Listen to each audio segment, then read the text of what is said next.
যুক্তরাষ্ট্রের পররাষ্ট্রমন্ত্রী Marco Rubio আজকে ভারত সফর করেছেন। তিনি বর্তমানে কলকাতা অবস্থান করছেন। তার আগে বলে নিই, গত সপ্তাহে কিন্তু মার্কিন প্রেসিডেন্ট ডোনাল্ড ট্রাম্প চীন সফর করেছেন।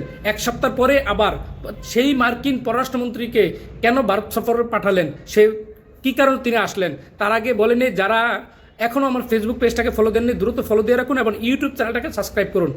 আপনারা জানেন, গত সপ্তাহে মার্কিন প্রেসিডেন্ট ডোনাল্ড ট্রাম্প 3 দিনের সফরে চীন সফর করেছেন। এই চীন সফর করতে গিয়ে তিনি ইরানের যুদ্ধবিরতি সহ বিভিন্ন বিষয় নিয়ে আলাপ করেছেন, তবে তাদের সাথে কোনো বাণিজ্যিক চুক্তি হয়নি।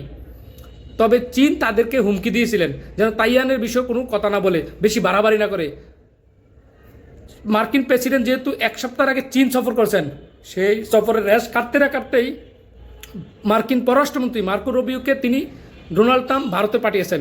4 দিনের সফরে তিনি ভারতের 4টি রাজ্যে তিনি সফর করবেন। আজ প্রথম দিনে তিনি কলকাতা সফর করেছেন। তিনি কলকাতা বিভিন্ন জায়গা পরিদর্শন করবেন এবং দিল্লিতে যাবেন। দিল্লিতে গিয়ে তিনি ভারতের প্রধানমন্ত্রী নরেন্দ্র মোদীর সাথেও বৈঠক করবেন। এখন প্রশ্ন হলো, কী বৈঠক করবেন, কোন বিষয়ে বৈঠক করবেন?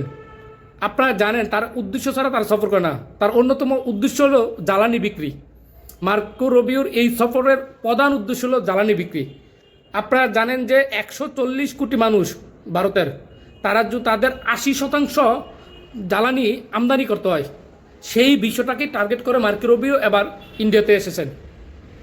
ইন্ডিয়াতে তারা জ্বালানির বিশাল একটা রপ্তানি করতে চান যুক্তরাষ্ট্র। মার্কো রুবিও বলেছে, যদি ইন্ডিয়া চায় তাদের জন্য আমরা জ্বালানি, তাদের যতটুকু প্রয়োজন আমরা ততটুকু জ্বালানি তাদেরকে দেব, তাদের কাছে বিক্রি করব।